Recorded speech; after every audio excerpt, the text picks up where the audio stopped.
مفتیان کرام، نقیب اجلاس، شورا اسلام، حاضرین مجلس، السلام علیکم ورحمۃ اللہ وبرکاتہ۔ وعلیکم السلام ورحمۃ اللہ تعالی وبرکاتہ۔ یہ جو ویڈیوگرافی ہو رہی ہے، تمام اہل سنت والجماعت بالخصوص مسلک اعلیٰ حضرت کا یہ عقیدہ رہا نبی اکرم صلی اللہ تعالی علیہ وسلم کے شریعت کے مطابق ویڈیوگرافی کرنا حرام ہے، ہم اس سے بیزار ہیں۔ ویڈیوگرافی بند کریں،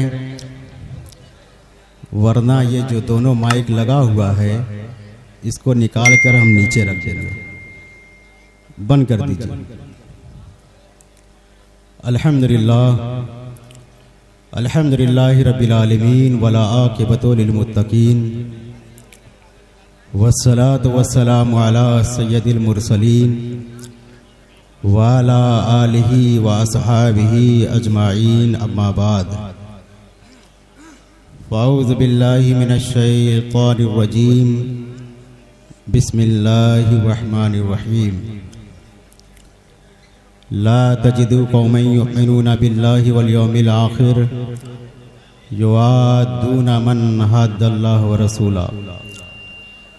صدق اللہ المولانا العظیم وصدق رسولہ الامین المبین المعین الکریم، ونحن علی ذلک لمن الشاہدین والشاکرین والحمد للہ رب العالمین۔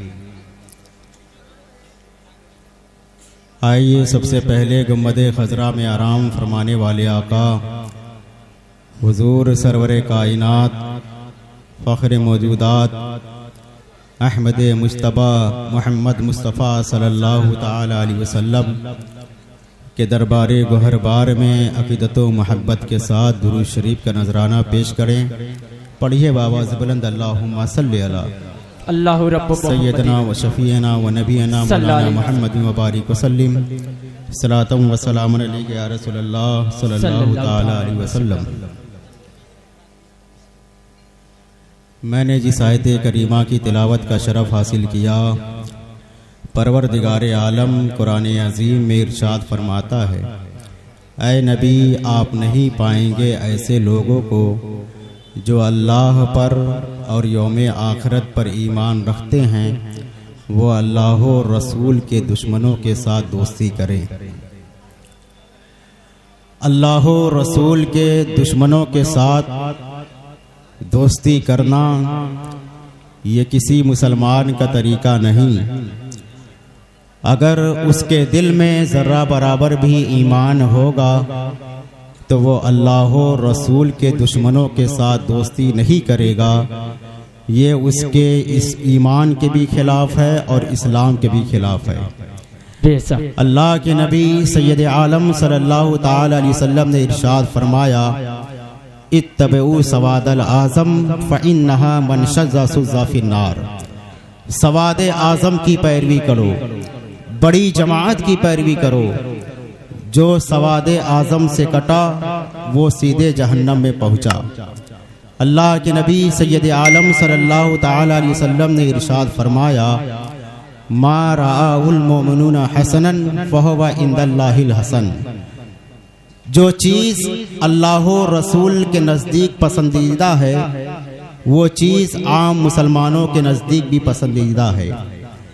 نبی اکرم صلی اللہ تعالی علیہ وسلم نے جتنی حدیثیں ارشاد فرمائی یہ سب کے سب اپنی امت کی رہنمائی کے لیے ارشاد فرمایا، اور پروردگار عالم نے قرآن میں فرمایا، ما آتاکم الرسول فخذہ وما نہاکم عنہ فانتہوا۔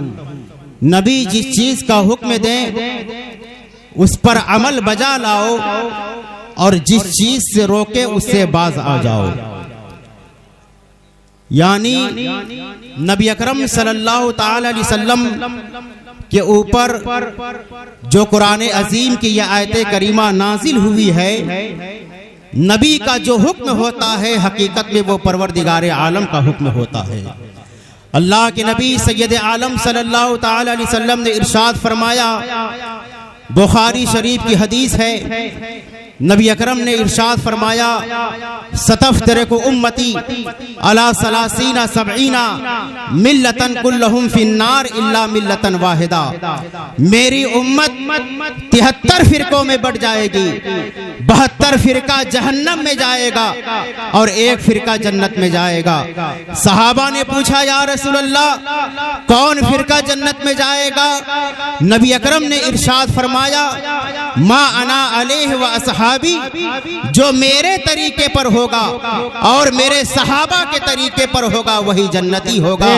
نبی کے طریقے کو سنت کہتے ہیں اور صحابہ کو جماعت کہتے ہیں، اور دونوں کو جوڑ دیا جائے تو اہل سنت والجماعت۔ اس لیے صحابہ کے طریقے پر ہو۔ نبی اکرم صلی اللہ تعالی علیہ وسلم نے ہمیں جس چیز کا حکم دیا ہے اس پر عمل کرنا ہے، لیکن آج کے زمانے کا جائزہ لیا جائے، جو اپنے آپ کو تبلیغی جماعت کا نمائندہ بتاتے ہیں، اپنے آپ کو حدیث پر چلنے والا بتاتے ہیں، لیکن جب نبی اکرم صلی اللہ تعالی علیہ وسلم کی اوصاف کی بات آتی ہے تو ان کے بزرگوں نے، ان کے پیشوا نے یہاں تک لکھ دیا ہے کہ معاذ اللہ نبی کو علم کم ہے، شیطان کو علم زیادہ ہے۔ یہ ایسے ہی لوگ ہیں جو نبی اکرم صلی اللہ تعالی علیہ وسلم کو اپنی طرح سمجھتے ہیں اور اپنی کتابوں میں لکھ دیا ہے، اور نبی اکرم نے 1400 سال پہلے ہی اس کی پیشن گوئی فرما دی تھی۔ نبی اکرم صلی اللہ تعالی علیہ وسلم کا مجمع عام ہے، مشکات شریف کی حدیث ہے، اللہ کے نبی سید عالم صلی اللہ تعالی علیہ وسلم صحابہ کے جھرکٹ میں بیٹھے ہوئے ہیں، مسجد نبوی شریف میں بیٹھے ہوئے ہیں، اس مجلس میں حضرت صدیق اکبر ہیں، حضرت عمر ابن خطاب ہیں، حضرت عثمان غنی ہیں، حضرت علی ہیں۔ ایک شخص آیا، پورے مجمع پر طائرانہ نگاہ دوڑاتا ہے، جس طرح پرندہ نگاہ ڈالتا ہے کہ اگر کوئی نہیں ہے تو ہم اپنے شکاری کو انجام دے سکتے ہیں، بالکل اسی طرح نبی اکرم کی بارگاہ میں ایک شخص آیا، تمام لوگوں پہ نگاہ ڈالی، نبی اکرم بھی اس مجلس میں بیٹھے ہوئے ہیں، چاروں صحابہ ہیں، عشرہ مبشرہ تشریف رکھتے ہیں۔ وہ شخص آیا اور مجلس میں نگاہ ڈالنے کے بعد فرماتا ہے، کہتا ہے کہ اس مجلس میں ایک آدمی بھی ایسا نہیں ہے جو عمل میں مجھ سے بہتر ہو۔ اتنا کہنے کے بعد وہ مسجد میں جا کر نماز پڑھنے لگتا ہے۔ نبی اکرم صلی اللہ تعالی علیہ وسلم نے یہ حکم فوراً جاری فرما دیا کہ کون ہے جو اس کو قتل کر دے۔ حضرت صدیق اکبر رضی اللہ تعالی عنہ کھڑے ہوئے اور کہا، یا رسول اللہ میں اسے قتل کر دوں گا۔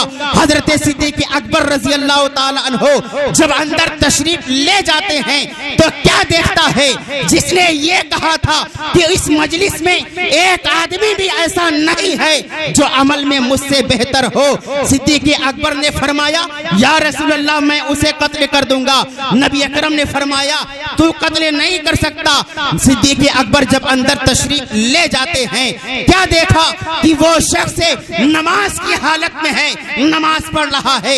آج کے زمانے کا جائزہ لیا جائے کہ اگر اہل سنت والجماعت کی مسجدوں میں اگر کوئی دیوبندی آتا ہے، اگر کوئی اس کو بھگا دیتا ہے، باہر نکال دیتا ہے، تو اپنے ہی لوگ کہتے ہیں کہ مسجد سے باہر نہ نکالو، جبکہ نبی اکرم کے مسجد میں، مسجد نبوی میں آیا ہے نماز پڑھنے کے لیے، اور نبی اکرم نے اس کو قتل کرنے کا حکم دے دیا ہے۔ میں آپ کو بتانا چاہتا ہوں، نبی اکرم نے جو ہمیں تعلیم دی ہے ہمیں اس پر عمل کرنا ہے۔ صدیق اکبر جب اندر تشریف لے گئے، دیکھا کہ نیت باندھ کر کھڑا ہے۔ صدیق اکبر کا ہاتھ کانپنے لگا اور کہا، یا رسول اللہ میں اسے قتل نہیں کر سکتا۔ نبی اکرم نے پھر فرمایا کہ کون ہے جو اس کو قتل کر دے؟ حضرت عمر ابن خطاب کھڑے ہوئے، جلالی بزرگ کھڑے ہوتے ہیں اور اپنے دونوں ہاتھ میں تلوار لے کر مسجد میں جاتے ہیں۔ کیا دیکھا کہ نماز پڑھنے والا رکوع میں ہے، خضوع اور خضوع کے ساتھ رکوع میں ہے۔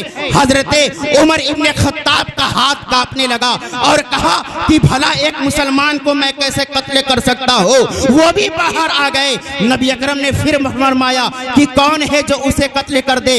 عثمان غنی کھڑے ہوتے ہیں، وہ بھی جاتے ہیں۔ کیا دیکھا کہ وہ شخص سجدے میں جھکا ہوا ہے اور پروردگار عالم کا نام لے رہا ہے، نام پروردگار عالم کا اپنے زبان سے لے رہا ہے، اور نبی نے اس کو قتل کرنے کا حکم دے دیا ہے۔ یہ اس بات کی دلیل ہے کہ ایمان صرف زبان کا نام نہیں ہے بلکہ دل سے قبول کرنے کے نام ایمان ہے۔ حضرت صدیق اکبر واپس آئے، عمر ابن خطاب واپس آئے، عثمان غنی واپس آئے۔ پھر اس کے بعد نبی اکرم نے فرمایا کہ کون ہے جو اسے قتل کر دے؟ حضرت علی کھڑے ہوئے، فاتح خیبر کھڑے ہوئے، داماد پیغمبر کھڑے ہوئے اور کہا یا رسول اللہ میں اسے قتل کر دوں گا۔ نبی اکرم نے فرمایا ہاں تو اسے قتل کر دے گا، لیکن جب پائے گا تب نہ قتل کرے گا۔ حضرت علی اندر تشریف لے جاتے ہیں۔ جب اندر تشریف لے گئے تو کیا دیکھا کہ وہ نماز پڑھ کر جا چکا تھا۔ پھر اس کے بعد اللہ کے نبی نے فرمایا، سنو، اللہ کے نبی نے فرمایا کہ اے علی اگر آج تم نے اسے قتل کر دیا ہوتا تو میری امت ایک بڑے فتنے سے محفوظ ہو جاتی، لیکن تم نے اس کو چھوڑ دیا۔ اب اس کی نسل سے ہر زمانے میں باطل جماعتیں پیدا ہوتی رہیں گی، گروہ در گروہ فتنے پیدا ہوتے رہیں گے، حتی یخرج آخرهم مع الدجال، یہاں تک کہ آخری فتنہ دجال کے ساتھ ظاہر ہوگا۔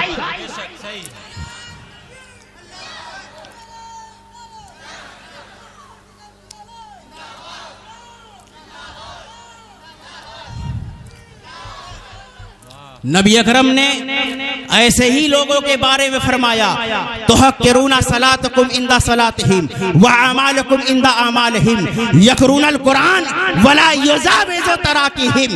یہ نمازیں خوب پڑھیں گے، روزہ خوب رکھیں گے، اعمال صالحہ خوب کریں گے، قرآن کی تلاوت کریں گے، لیکن تلاوت ان کے حلق کے نیچے سے نہیں اترے گی۔ یمرقون من الدین کما یمرق السہم من الرمیہ، یہ دین سے ایسے ہی باہر ہوں گے جیسے تیر کمان سے باہر ہو جاتے ہیں۔ نبی اکرم صلی اللہ تعالی علیہ وسلم نے ایسے ہی لوگوں کے بارے میں فرمایا کہ ان سے ہوشیار رہو۔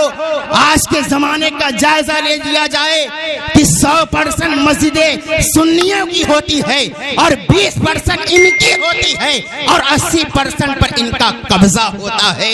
اس لیے مسلمانوں اگر آپ نماز نہیں پڑھو گے تو یہ جماعت والے آئیں گے اور آپ کے مسجدوں پر قبضہ کریں گے اور آپ کے محلے کے لوگوں کے دین و ایمان کو خراب کرتے ہوئے نظر آئیں گے۔ نبی اکرم صلی اللہ تعالی علیہ وسلم نے ایسے ہی لوگوں کے بارے میں ہوشیار رہنے کے لیے کہا گیا ہے۔ اسی لیے ہمارے مجتہدین، ہمارے ائمہ اکرام نے دنیا والوں کے سامنے ایسی تعلیم پیش کی کہ آپ ان کے خطرہ سے ہوشیار ہو جائیں اور اپنے محلے کے مسجدوں میں ان کو آنے نہ دیں۔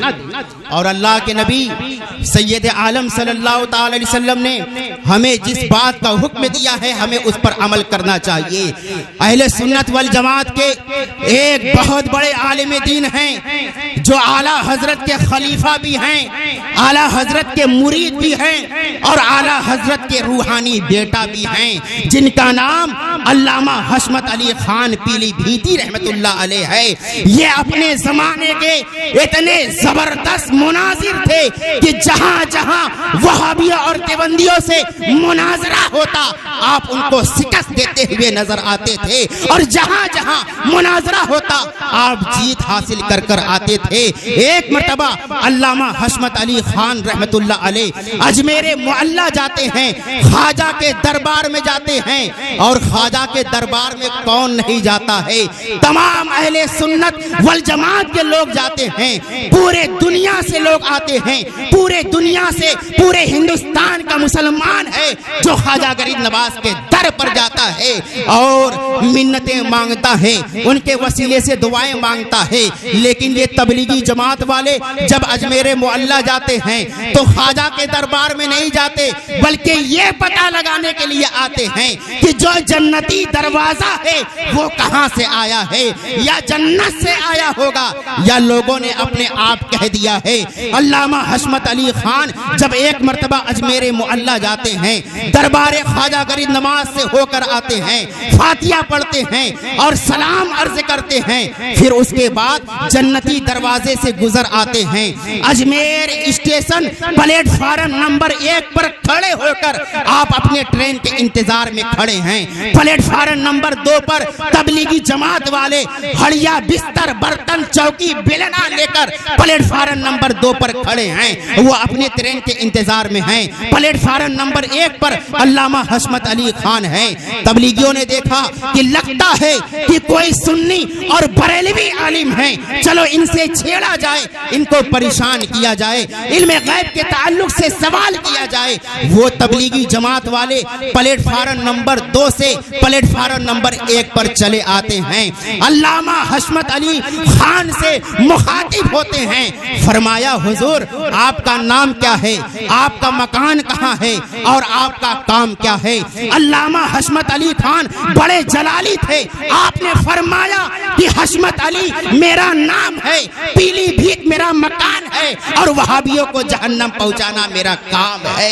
اتنا جب آپ نے فرمایا تو تبلیغیوں نے کہا کہ لگتا ہے کہ آپ بہت جلالی بزرگ ہیں۔ علامہ حشمت علی خان کا تیور یہ کہتا ہے کہ میں تم لوگوں کے چہرے کو دیکھتا ہوں تو میرا چہرہ، میرا دماغ خراب ہو جاتا ہے۔ ان لوگوں نے کہا حضور آپ کہاں سے تشریف لا رہے ہیں؟ کہا اجمیر معلیٰ سے آ رہے ہیں۔ کہا میں نے سنا ہے کہ خواجہ کے دربار میں ایک جنتی دروازہ ہے، آپ تو جنتی دروازے سے گزر کے آ رہے ہوں گے۔ علامہ حشمت علی خان نے فرمایا الحمدللہ میں جنتی دروازے سے گزر کے آ رہا ہوں۔ ان لوگوں نے کہا کہ جب آپ جنتی دروازے سے گزر کر آ رہے ہیں تو آپ جنتی بھی ہو گئے ہوں گے۔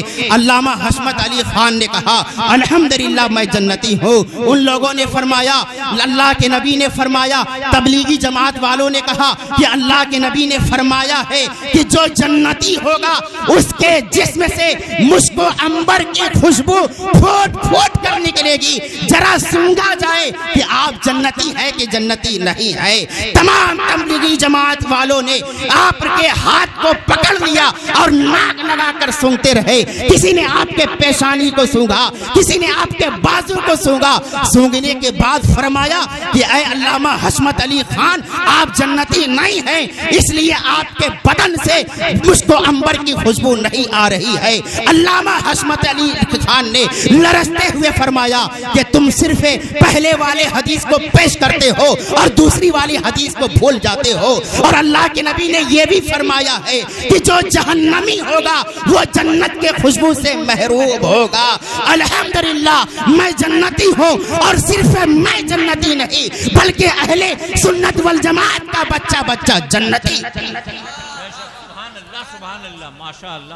یہ علامہ حشمت علی خان ہیں، اور یہ جنتی دروازہ جس کے بارے میں یہ اعتراض کرتے ہیں، ہم تمام لوگوں کا عقیدہ ہے کہ نہیں کہ وہ جنتی دروازہ ہے۔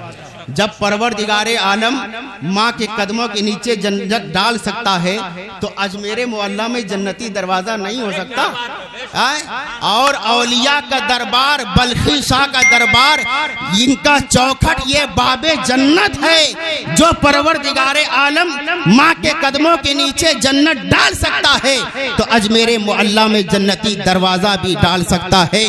حضرت خواجہ غریب نواز کے خلیفہ اور مرید ہیں حضرت قطب الدین بختیار کاکی، اور ان کے مرید اور خلیفہ ہیں بابا فرید گنج شکر رحمت اللہ علیہ، اور ان کے مرید اور خلیفہ حضرت محبوب الہی حضرت نظام الدین اولیاء رحمت اللہ علیہ ہیں، جن کا مزار دلی میں موجود ہے۔ ایک مرتبہ حضرت نظام الدین اولیاء خواجہ کے دربار میں بیٹھے ہوئے تھے، اچانک آپ کی آنکھ لگ جاتی ہے اور خواب میں نبی اکرم صلی اللہ تعالی علیہ وسلم کی زیارت ہوتی ہے۔ خواب میں نبی اکرم کی زیارت ہوئی، نظام الدین اولیاء نے دیکھا کہ ایک ہاتھ میں حضرت امام حسن ہیں اور دوسرے ہاتھ میں حضرت امام حسین ہیں، اور اللہ کے نبی فرما رہے ہیں جو اس دروازے سے گزر جائے گا وہ جنت میں داخل ہو جائے گا۔ یہ اللہ کے نبی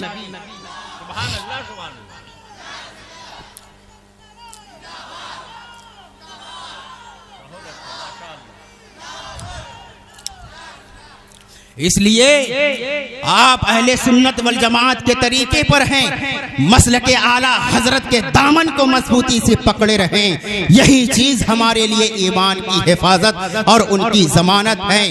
جس طرح پروردگار عالم نے انبیاء کرام کو علم غیب سے نوازا ہے، اسی طرح پروردگار عالم نے انبیاء کرام کے علم غیب کے پرتو ان کا نائب اولیاء کرام کو بھی علم غیب سے نوازا ہے۔ حضور اعلیٰ حضرت کے بیٹے ہیں جن کا نام حضرت علامہ حضور مفتی اعظم ہند رضی اللہ تعالی عنہ، جن کے بارے میں فرمایا گیا متقی بن کر دکھائے اس زمانے میں کوئی ایک میرے مفتی اعظم ہند کا تقوی چھوڑ کر۔ اعلیٰ حضرت کے بیٹے ہیں حضور مفتی اعظم ہند رضی اللہ تعالی عنہ، اور یہ ایسے ولی کامل ہیں کہ آپ کے پیر و مرشد نے 2 ماہ کے عمر میں 2 ماہ کے آپ تھے کہ آپ کے منہ میں انگلی ڈال کر آپ کو اجازت اور خلافت سے نوازا تھا۔ حضور مفتی اعظم ہند کو ایک مرتبہ حضور مفتی اعظم ہند رضی اللہ تعالی عنہ دلی جاتے ہیں، حضرت نظام الدین اولیاء کے مزار پر جاتے ہیں، فاتحہ پڑھنے کے لیے چلتے ہیں۔ جب آپ فاتحہ پڑھنے کے لیے چل رہے ہیں، آپ کے مریدین بھی آپ کے ساتھ ہیں، آپ اپنے چہرے کو جھکائے ہوئے سامنے سے چلے جا رہے ہیں، چلتے چلے جا رہے ہیں، اور حضور مفتی اعظم ہند کی عادت ہوتی تھی کہ جب بھی آپ راستے میں چلتے تھے تو آپ اپنے چہرے کو جھکا لیتے تھے، چہرے کو نیچے کر کے چلتے تھے۔ جب آپ نظام الدین اولیاء کے دربار میں جا رہے ہیں تو آپ دیکھیں گے کہ نظام الدین اولیاء کے مزار سے پہلے تبلیغی جماعت والوں کا مرکز ہے، جن کو مرکز کہا جاتا ہے، وہاں سے آپ کا گزر ہوتا ہے۔ 3 تبلیغی جماعت والے اپنے مرکز کے چھت کے اوپر سے دیکھ رہے تھے کہ لگتا ہے کہ کوئی بریلوی عالم ہیں، چلتے ہیں ان سے مناظرہ کیا جائے، اور کسی ایرے گہرے چیز پر نہیں بلکہ علم غیب پر حضور مفتی اعظم ہند سے مناظرہ کرتے ہیں۔ وہ تینوں امیر نیچے آتے ہیں، آنے کے بعد حضور مفتی اعظم ہند کے پیچھے پیچھے چلتے ہیں۔ جب پیچھے پیچھے چل رہے ہیں، حضور مفتی اعظم ہند جیسے ہی نظام الدین اولیاء کے دربار میں پہنچے تو آپ ایک جگہ بیٹھ کر آپ فاتحہ پڑھنے لگتے ہیں، قرآن عظیم کی تلاوت کرنے لگتے ہیں، اور ان کے وسیلے سے دعائیں مانگنے لگتے ہیں۔ وہ تینوں امیر بالکل سامنے بیٹھے ہوئے ہیں۔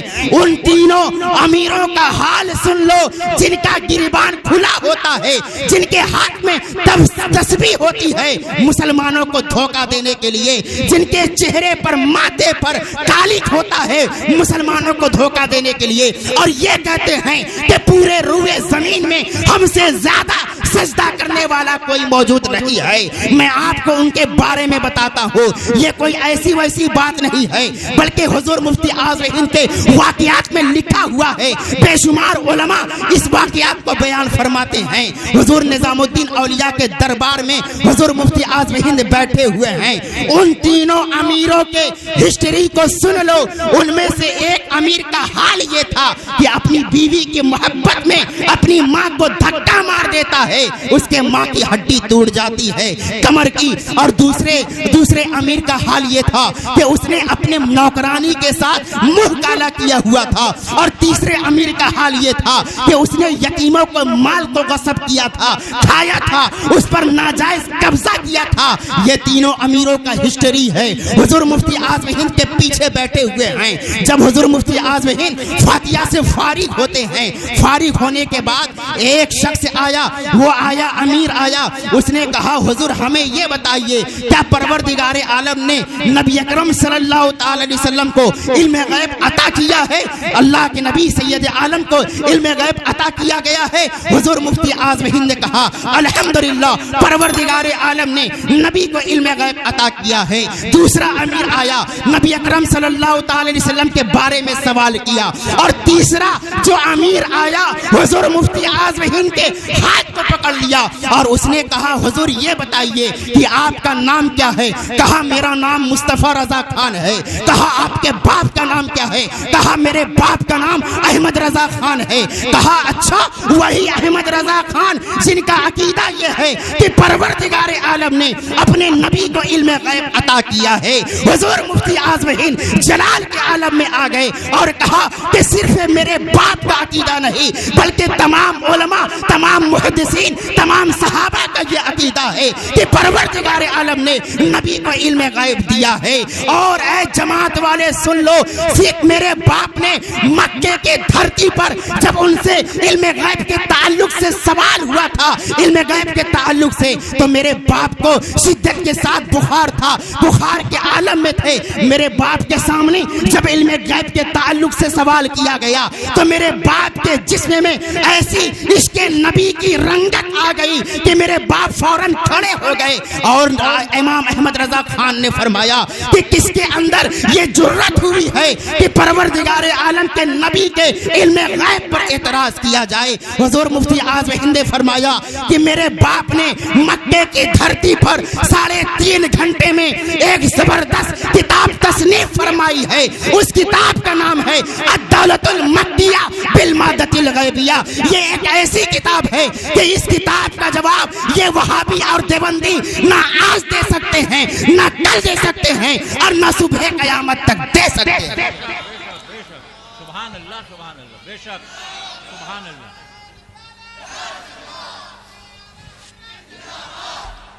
اور حضور مفتی اعظم ہند کے ہاتھ کو پکڑ لیا اور کہا حضور یہ بتائیے کہ پروردگار عالم نے نبی کو علم غیب دیا ہے کہ نہیں؟ علامہ حضور مصطفیٰ رضا خان حضور مفتی اعظم ہند نے فرمایا کہ اے لوگوں میرے پاس ابھی ٹائم نہیں ہے, نظام الدین اولیاء اسٹیشن سے مجھ کو ابھی ٹرین پکڑنی ہے, ٹائم نہیں ہے. ان لوگوں نے کہا حضور جب تک آپ بتائیں گے نہیں میں آپ کو جانے دینے والا نہیں ہوں. حضور مفتی اعظم ہند جلال کے عالم میں آ گئے, ایک امیر کے ہاتھ کو پکڑا اور کہا کہ تم نبی اکرم کے علم غیب دیکھنا چاہتے ہو, پہلے یہ بتا کہ اپنی بیوی کے محبت میں اپنی ماں کو دھکا مارنا یہ کیسا ہے. پھر دوسرے امیر کے ہاتھ کو پکڑا اور کہا پہلے یہ بتا کہ اپنی نوکرانی کے ساتھ منہ کالا کرنا یہ کیسا ہے. پھر تیسرے امیر کے ہاتھ کو پکڑا اور کہا یہ بتا کہ یتیموں کو ناجائز قبضہ کرنا یہ کیسا ہے.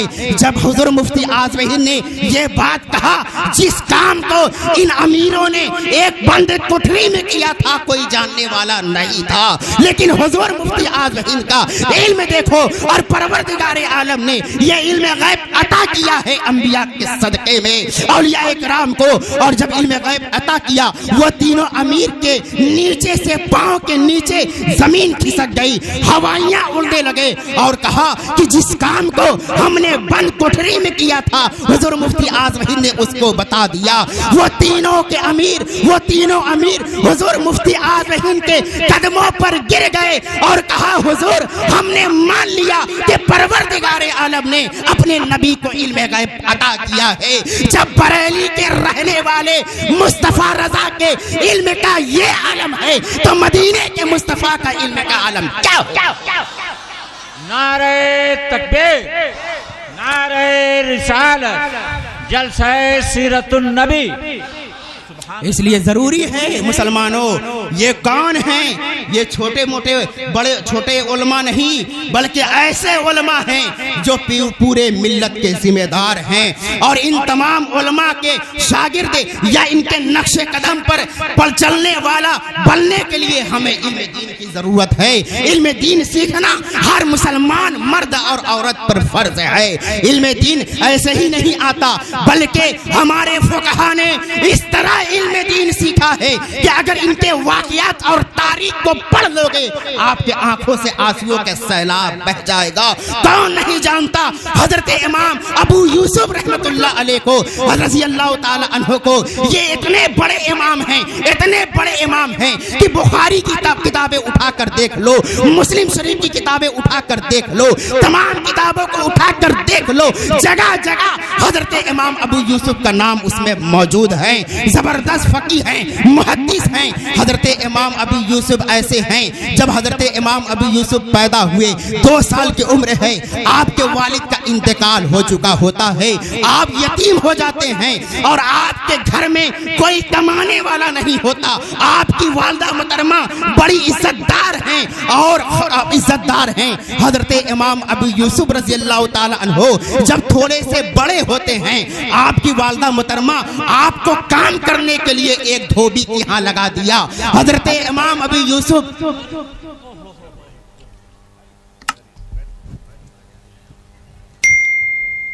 حضرت امام ابو یوسف رحمت اللہ علیہ دھوبی کے ہاں کام کرتے ہیں اور جب دھوبی کے ہاں کام کر رہے ہیں، ایک مرتبہ حضرت امام اعظم ابو حنیفہ کے مجلس میں بیٹھ جاتے ہیں۔ جب حضرت امام اعظم ابو حنیفہ کی مجلس میں بیٹھتے ہیں تو آپ کو ایسا سرور حاصل ہوتا ہے، آپ کو ایسا علم ملا تو آپ نے ٹھان لیا کہ آج کے بعد میں دھوبی کے ہاں کام نہیں کروں گا۔ اس کے بعد جب صبح ہوتی ہے، حضرت امام ابو یوسف جیسے ہی اٹھتے ہیں حضرت امام اعظم ابو حنیفہ کے مجلس میں چلے جاتے ہیں۔ جب حضرت امام اعظم ابو حنیفہ کے مجلس میں گئے تو پتہ چلتا ہے ماں کو پتہ چلا کہ حضرت امام ابو یوسف دھوبی کے ہاں نہیں گئے بلکہ امام اعظم کے مجلس میں چلے گئے۔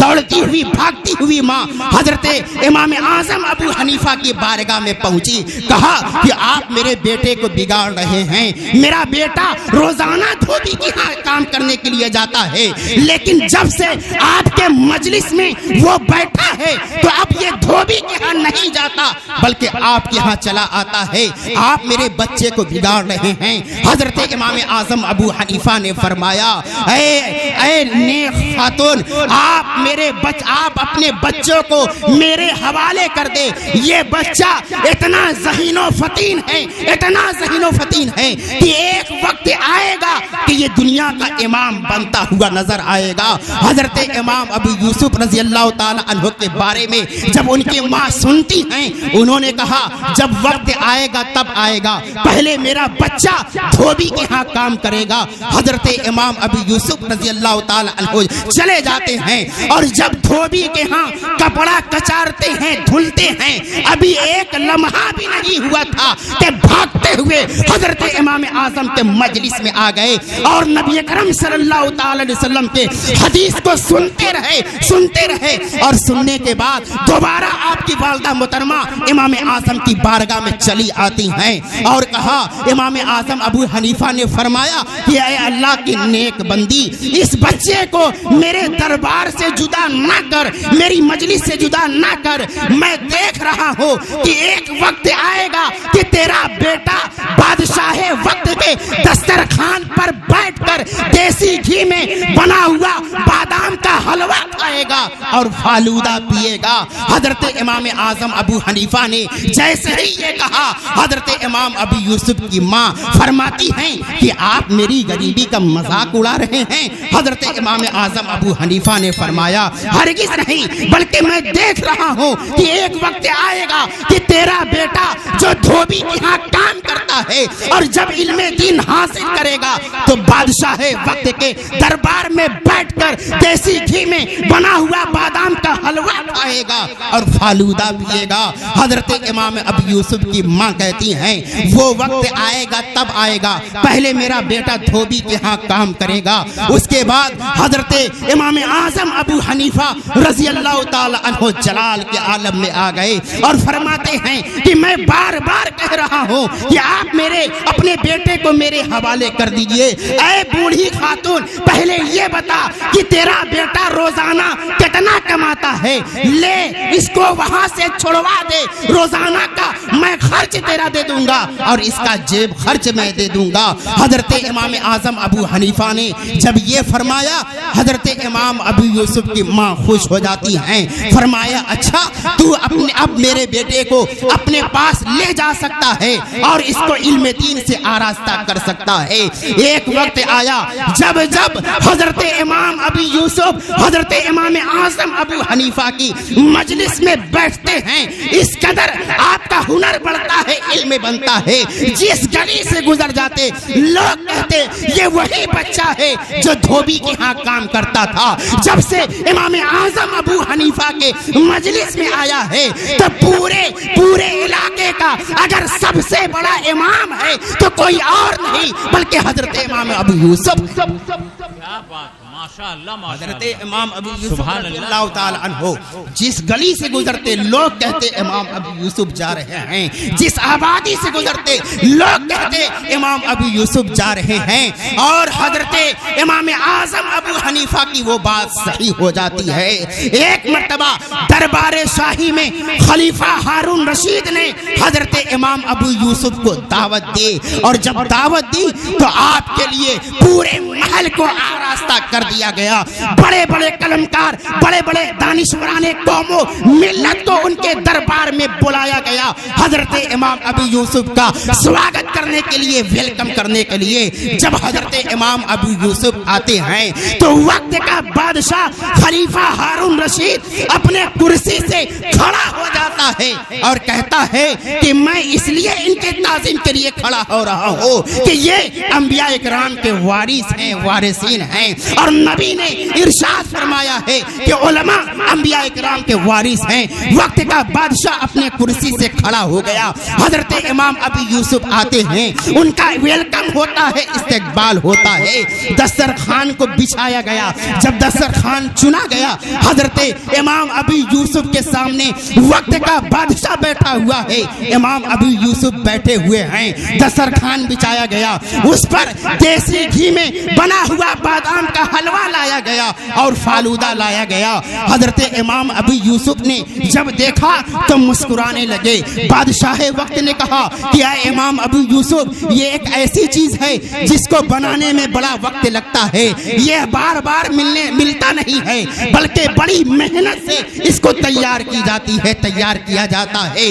حضرت امام ابو یوسف نے فرمایا میں اس لیے نہیں مسکرا رہا ہوں کہ میرے سامنے ایسے کھانے رکھے ہوئے ہیں، بلکہ میں اس لیے مسکرا رہا ہوں کہ جب میں دھوبی کے ہاں کام کر رہا تھا، امام اعظم ابو حنیفہ نے غائب کی خبر دیتے ہوئے ارشاد فرمایا تھا کہ ایک وقت آئے گا کہ تیرا بیٹا بادشاہ وقت کے پاس بیٹھ کر دیسی گھی میں بنا ہوا بادام کا حلوہ کھائے گا اور فالودہ پیے گا۔ میں یہی دیکھ رہا ہوں کہ امام اعظم ابو حنیفہ کی بات بالکل 100% صحیح ہے، بادشاہ بھی میرے سامنے ہے، دیسی گھی میں بنا ہوا بادام کا حلوہ بھی ہے اور فالودہ بھی ہے، بادشاہ بھی کھا رہا ہے اور میں بھی کھا رہا ہوں۔ کیا بات ہے، سبحان اللہ، سبحان یہ اللہ، علم دین کی بات ہے۔ علم دین حاصل کرو۔ علم دین حاصل کرنا ہر مسلمان مرد اور عورت پہ فرض ہے۔ یہ حضرت امام ابو یوسف رضی اللہ تعالی عنہ ہیں۔ بس تھوڑی دیر کے لیے میں اپنی تقریر کو 5 منٹ کے اندر سمیٹ کر رکھ دوں گا۔ حضرت امام ابو یوسف، میں کوئی قصہ کہانی والی بات نہیں بتا رہا ہوں، یا میں ایسے بزرگوں کو بتا رہا ہوں کہ جن کے صدقے طفیل ہم یہاں تک پہنچے ہوئے ہیں، اور آپ سب کے سب سچے اور پکے پکے مسلمان ہیں۔ حضرت امام شافعی کو کون نہیں جانتا؟ حضرت امام شافعی غزہ میں پیدا ہوتے ہیں۔ غزہ یہ فلسطین کا ایک شہر غزہ ہے، اور حضرت امام شافعی کے والدین وہیں کے رہنے والے تھے۔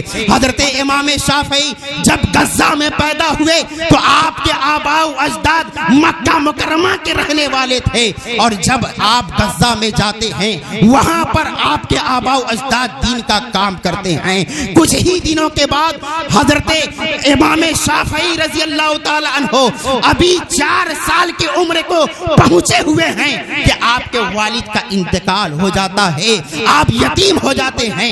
آپ کی والدہ آپ کو تعلیم دیتی ہیں، اور آپ اتنے حسین و جمیل ہیں، اتنے خوبصورت ہیں، بڑے غریب ہیں، آپ کے پاس اتنا پیسہ نہیں ہوتا کہ میں قلم اور دوات خرید سکوں۔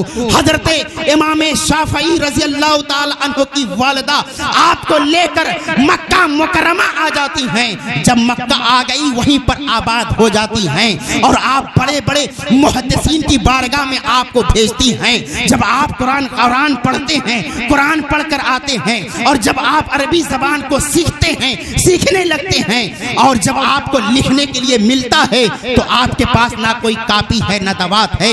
آپ مکے کے گلیوں میں گھومتے رہے اور اونٹوں کے بڑے بڑے ہڈیوں کو تلاش کرتے، اور جب آپ کو ہڈیاں مل جاتی تو آپ اس کو لے جاتے، اس کو صاف کرتے، اس کو دھلتے تھے، پھر اس کے بعد آپ اسی پر حدیث رسول کو نقل کرتے تھے۔ بڑے غریب تھے حضرت امام شافعی رضی اللہ تعالی عنہ۔ جب ایک مرتبہ آپ مکہ مکرمہ میں ہیں، حج کا پیریڈ ہے، آپ مینا میں تشریف فرما ہیں، ایک بوڑھے میاں سے آپ کی ملاقات ہو جاتی ہے۔ جب ملاقات ہوئی اور ملاقات ہونے لگتی ہے، بات چیت ہونے لگی، پتہ چلا کہ یہ جو بوڑھے میاں ہیں یہ کہیں اور کے نہیں بلکہ مدینہ منورہ کے رہنے والے تھے۔ جب ان دونوں میں اور اچھی طرح بات چیت ہونے لگتی ہے، جب اچھی طرح بات چیت ہونے لگی، بوڑھے میاں نے امام شافعی کو دعوت دی کہ آپ میری دعوت کو قبول فرمائیے۔ حضرت امام شافعی نے دعوت کو قبول فرما لی۔ وہیں پر بوڑھے میاں نے چادر بچھا دی، اور جب چادر بچھا دی تو بوڑھے میاں نے اپنے جھولے میں سے سوکھی روٹی نکالی اور کہا کہ کھائیے، یہی آپ کی دعوت ہے۔ حضرت امام شافعی رضی اللہ تعالی عنہ اس کو کھاتے ہیں، کھانے لگے، پھر فرمایا کہ آپ مدینہ منورہ کے کہاں کے رہنے والے ہیں؟ کہا میں مدینہ منورہ کے بالکل قریب کا رہنے والا ہوں، مسجد نبوی کے بالکل قریب کا رہنے والا ہوں۔ انہوں نے کہا کہ مسجد نبوی شریف میں کیا آپ حضرت امام مالک رضی اللہ تعالی عنہ کو جانتے ہیں؟ کہا میں نے بارہا ان کو دیکھا ہے، ان کی ابتدا میں نماز پڑھتا ہوں۔ انہوں نے فرمایا، حضرت امام شافعی نے فرمایا کہ وہ کیسے ہیں؟ کہا وہ بہت خوبصورت ہے۔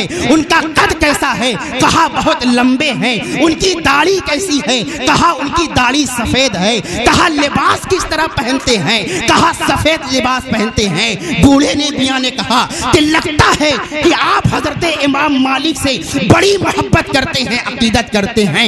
امام شافعی نے فرمایا ہاں میں امام مالک سے بڑی محبت کرتا ہوں۔ بوڑھے میاں نے فرمایا کہ جب آپ امام شافعی سے بڑی محبت کرتے ہیں تو آپ مدینہ منورہ کیوں نہیں چلے جاتے؟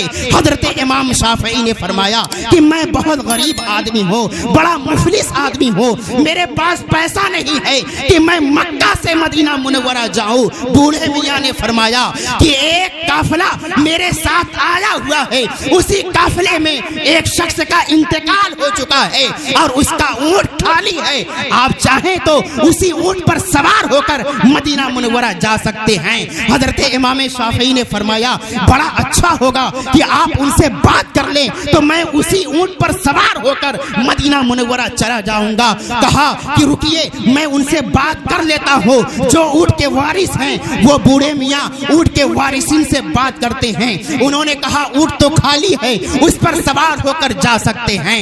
حضرت امام شافعی رضی اللہ تعالی عنہ اس اونٹ پر سوار ہوتے ہیں۔ جب اونٹ پر سوار ہوئے تو سب سے پہلے کہیں اور نہیں بلکہ مسجد نبوی شریف میں جاتے ہیں، اور جب مسجد نبوی شریف میں گئے تو کیا دیکھا کہ اذان ہو رہی ہے۔ اذان ہوئی اس کے بعد لوگ نماز پڑھنے کے لیے چلے جاتے ہیں۔ جب نماز پڑھتے ہیں حضرت امام شافعی کا وضو تھا. انہوں نے فرمایا میں وہیں پر بیٹھ گیا اور جماعت میں شامل ہو گیا. جب نماز ختم ہوتی ہے تو سارے کے سارے تلامذہ، سارے کے سارے طالب علم اپنے ہاتھ میں قلم اور دوات لے کر بیٹھ گئے اور ایک شخص کھڑے ہوتے ہیں جو لمبے قد کے ہیں، حسین و جمیل ہیں، خوبصورت ہیں. وہ ممبر رسول پر بیٹھ گئے. انہوں نے کہا میں نے اندازہ لگا لیا کہ یہی حضرت امام مالک رضی اللہ تعالی عنہ ہیں. جس طرح بوڑھے میاں نے بتایا تھا کہ لمبے قد کے ہیں، سفید داڑھی والے ہیں، خوبصورت ہیں، حسین و جمیل ہیں، سارے اوصاف ان کے اندر پائی جا رہی ہے. ان دنوں میں حضرت امام مالک حدیث شریف کا نقل کرا رہے تھے. سارے تلامذہ اپنے ہاتھ میں قلم اور دوات لیتے ہیں، لکھنے لگتے ہیں. لیکن حضرت امام شافعی کے پاس نہ قلم ہے نہ دوات ہے. حضرت امام شافعی کے پاس ایک ٹنکا پڑا ہوا تھا. اسی ٹنکے کو اٹھاتے ہیں اور اپنے ہاتھ کے ہتھیلی پر لکھنے لگتے ہیں. جتنے حدیثیں بولے جا رہے ہیں لکھتے چلے جا رہے ہیں. پھر اس کے بعد اذان کا وقت ہوا، اذان ہوتی ہے.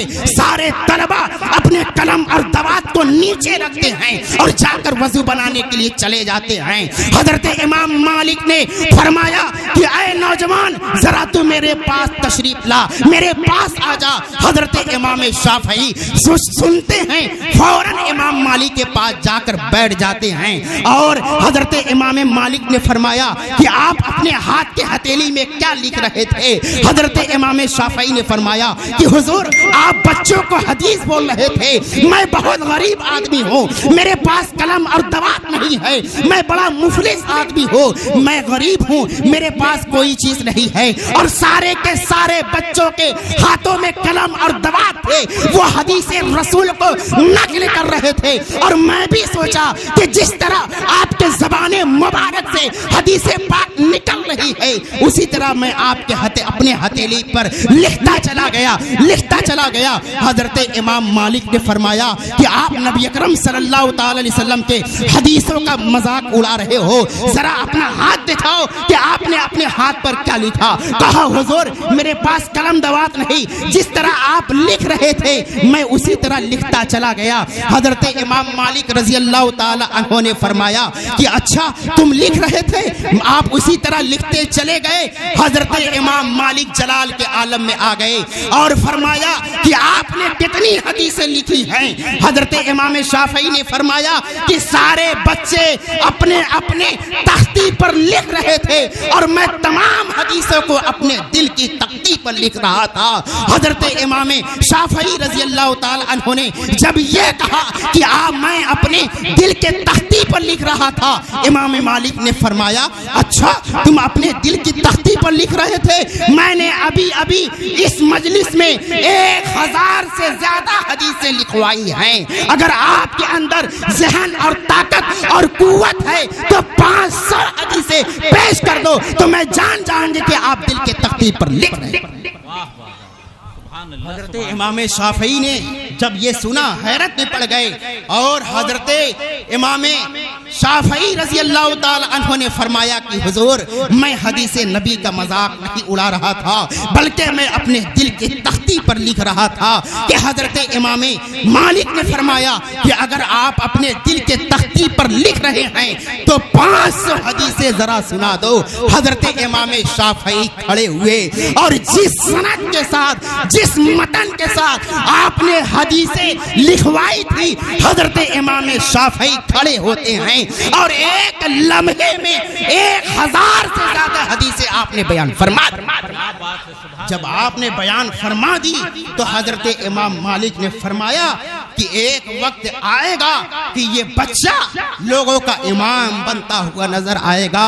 یہی حضرت امام مالک کی دعاؤں کا نتیجہ ہے کہ حضرت امام شافعی اتنے بڑے امام پیدا ہوئے، اتنے بڑے امام ہوئے کہ پوری دنیا میں ان 4 اماموں میں سے ایک امام ہیں جن کی تقلید آج پوری دنیا میں کی جا رہی ہے کہ یہ حضرت امام شافعی اور اللہ رب العزت نے ان کو علم سے نوازا تھا.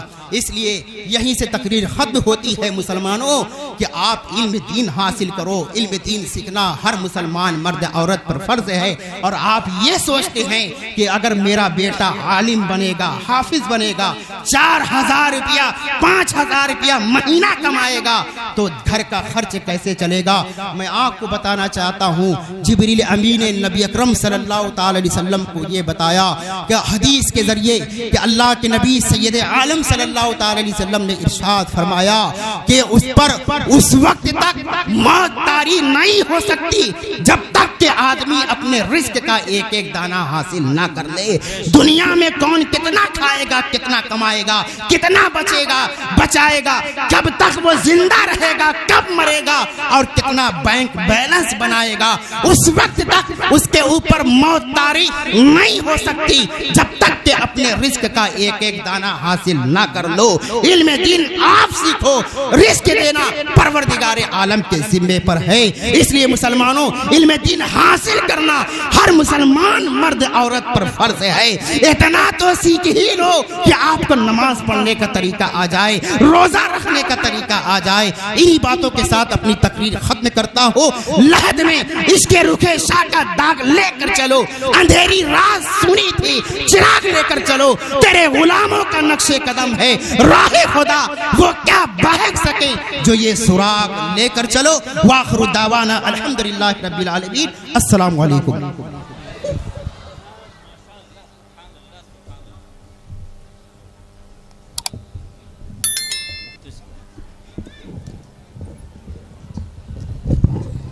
حضرات,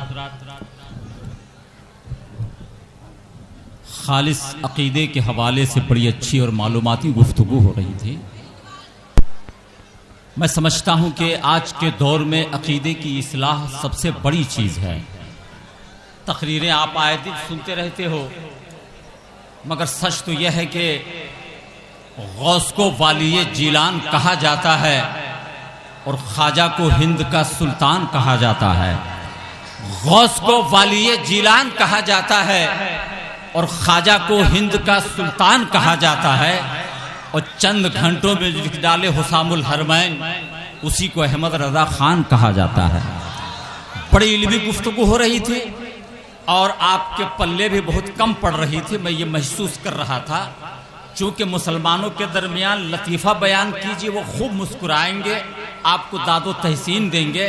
اگر آپ علمی بات کریں گے تو وہ باتیں ان کے سروں سے گزرنے لگتی ہیں.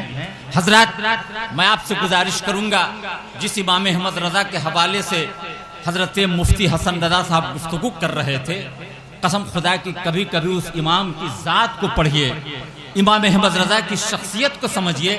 امام احمد رضا نے کون سا کارنامہ انجام دیا ہے, علماء کرام کے قریب ہو کر اسے جاننے کی کوشش کیجئے. اس لیے کہ اعلیٰ حضرت فاضل بریلوی نے ہمیں کچھ دیا یا نہ دیا مگر عشق رسول کی پونجی عطا فرما دی ہے. اور آج جو ہم اولیاء کرام کے قریب ہیں, جو ہم مزارات کے قریب ہیں, علماء کے قریب ہیں, یا نبی سلام علیک پڑھنے والا جو ہم پائے جا رہے ہیں, یہ امام احمد رضا کی عطا ہے, یہ انہی کی محبتوں کا نتیجہ ہے. ورنہ نہ معلوم ہم کہاں ہوتے, آپ کہاں ہوتے, سب لوگ کہاں ہوتے. مگر کیا کیجئے گا, یہ بدعقیدوں کا کام ہے ہمارے بھولے بھالے سنی مسلمانوں کو برباد کرنا, نوجوانوں کے دل و دماغ کو خراب کرنا, یہ ان کی عادت میں شامل ہو چکی ہے. ابھی اب تھوڑی دیر کے بعد خطیب ذیشان, خطیب سدا بہار حضرت علامہ مولانا مفتی محمد شمس الدین صاحب مکرانہ راجستھان, جن کی تشریف آوری ممبر نور پہ ہو چکی ہے, آپ ان سے خطاب نایاب کے, ان کے خطاب نایاب سے اپنے آپ کو فیضیاب کریں گے. بس میں یہ آپ سے عرض کرنا چاہوں گا, اگر اعلیٰ حضرت کو سمجھنا ہو بس ان 2 شعروں کے ساتھ کہ اسلام و سنیت کا اثاثہ بچا لیا, اسلام و سنیت کا اثاثہ بچا لیا, اور اسلاف نے دیا جو عقیدہ بچا لیا, اور کھویا ہوا وقار ملا خانقاہ کو, احمد رضا نے سب کا امامہ بچا لیا. یقین جانیے آج اعلیٰ حضرت کا فیض برس رہا ہے, یہ ہمارا آپ کا نصیبہ ہے, یہ سنیوں کا مقدر ہے کہ ہمارے یہاں نعت خوانی بھی ہوتی ہے, ہم نعرہ بھی لگاتے ہیں, ہمارے دلوں میں جو جذبے عشق اولیاء کرام پائے جاتے ہیں یہ اسی احمد رضا کی دین ہے.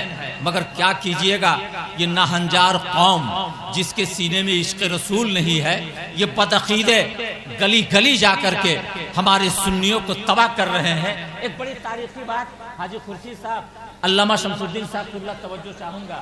ایک بہت اہم بات آپ کے دلوں میں اتارنا چاہتا ہوں. بھیا ذرا بیٹھ جاؤ. ارے میں بول رہا ہوں ذرا کم از کم سن لو یار. کبھی کبھی تو موقع ملتا ہے. آپ اتنا شور و غل کرتے ہیں یقین جانیے ابھی تک مزاج میں یکسوئی نہیں پیدا ہو پائی ہے.